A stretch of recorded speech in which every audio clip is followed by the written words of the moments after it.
Some people keep photographs, letters, or souvenirs to remember the good times in their life.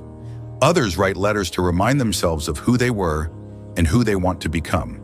This is the story of Maya Bennett, a girl who wrote letters to her future self, and how those letters turned her into someone the world would never forget.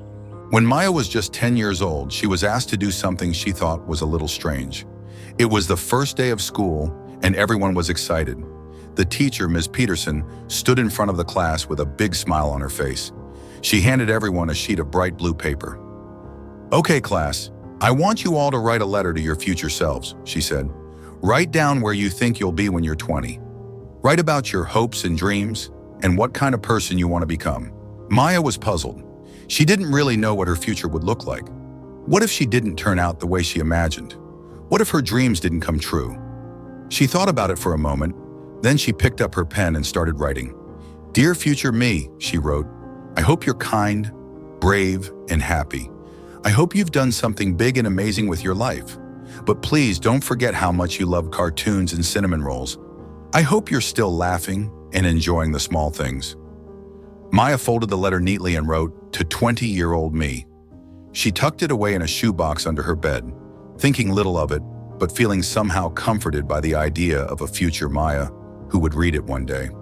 She imagined her future self, someone older, maybe wiser, looking back on the dreams she had as a young girl.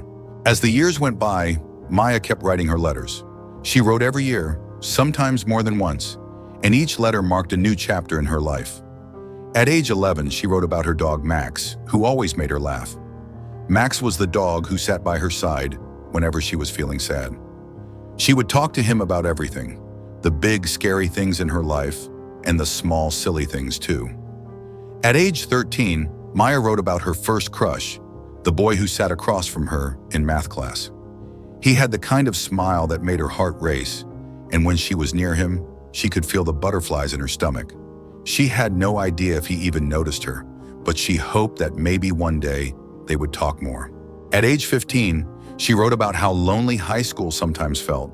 The days seemed so long, and sometimes it felt like she didn't belong anywhere. The popular kids didn't seem to notice her, and she struggled to make real friends. But even then, Maya wrote with hope, even though she didn't always feel it. She had a dream after all.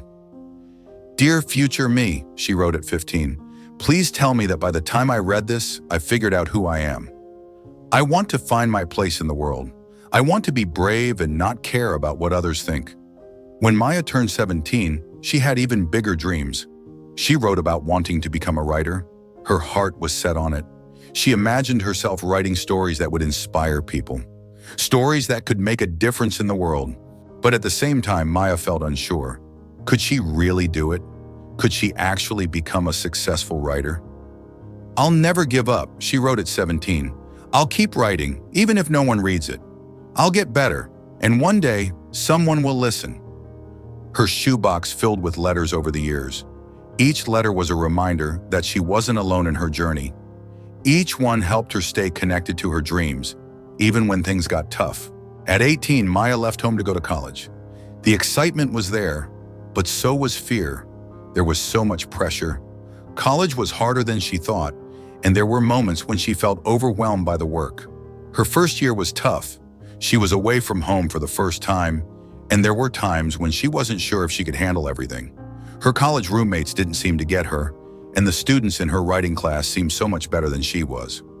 Maya sometimes thought about quitting, but she couldn't.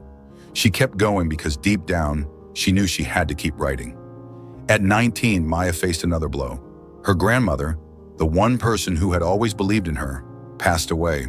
Her grandmother had always told her, "You're going to do amazing things, Maya. I believe in you." But now that voice was gone. Maya felt alone for the first time in her life. She sat in her college dorm room, looking at the picture of her grandmother on the wall, and wondered if she could really be as strong as her grandmother thought she could be. At 20, Maya worked 2 part-time jobs to pay for school. Her writing didn't bring in any money, but she kept writing, working late into the night when she should have been sleeping. Her first short story, written at age 21, wasn't perfect. She only had 12 readers, but she didn't care. She was proud of what she had created, and she knew that every story she wrote was one step closer to her goal. At 23, Maya sent her first book proposal to a publisher. She was nervous but hopeful. She dreamed of seeing her name in print. But a few weeks later, the rejection came. The publisher didn't think her story was good enough. Maya was crushed, but instead of giving up, she wrote again, and again, and again. When Maya turned 25, she opened the shoebox under her bed. She hadn't looked at the letters in years. As she lifted the lid, she couldn't help but smile. The letters were a reminder of how far she had come and how much more she still had to do. The first letter, written when she was 10, made her laugh. She had no idea how much her life would change. The letters from her teenage years were full of hope and worry. The letter from 15-year-old Maya said, "I know I feel lonely now, but one day I will find people who understand me." Maya paused when she read the letter from 19, a letter she had written during one of her hardest times. It said, "You are not broken. You are growing." She wiped away a tear as she read it. Those words had meant so much to her back then. The last letter she opened was from when she was 24. It read, "You're 25 now. You've made it this far. Don't stop now. You're on the right path." Maya smiled through her tears. Her younger self had believed in her more than she realized. She had gotten this far, and there was so much more to come. Maya had an idea. She could turn the letters into a book about hope, growth, and the power of never giving up. She began working on the project right away. She added new stories and reflections. She called it Letters to My Future Self. At first, not many people read it, but then something amazing happened. The book began to catch on. Word spread, and soon, Letters to My Future Self became a bestseller. Maya's message of hope and perseverance resonated with so many people. Soon, news outlets picked up her story. She was invited to appear on television. Her book was being used in schools, and people everywhere were writing their own letters to their future selves. Maya was overwhelmed.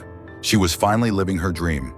The book was translated into dozens of languages, and soon she was traveling the world, meeting fans and sharing her journey. As Maya's fame grew, so did the pressure. She had millions of followers online, and her books were being sold in over 40 countries. But Maya stayed grounded. She used her success to help others. She started a program to teach kids how to write letters to their future selves. "Your words are powerful," she told them. "They can shape your future." Maya knew that no matter how famous she became, the most important thing was staying true to herself. At 35, Maya went back to the old oak tree where she had buried a letter when she was 25. She dug it up slowly, her fingers trembling. The letter wasn't from her younger self. Instead, it was from Mrs. Clark, her teacher. Mrs. Clark had always believed in Maya, even when Maya didn't believe in herself. The letter said, "You'll be someone special, Maya. Not because of your fame or your books, but because of your heart. Keep going. Don't forget why you started." Sometimes all it takes is a letter to your future self to remind you that you're capable of anything. If you enjoyed this video, don't forget to like, subscribe, and hit the bell so you never miss a new story.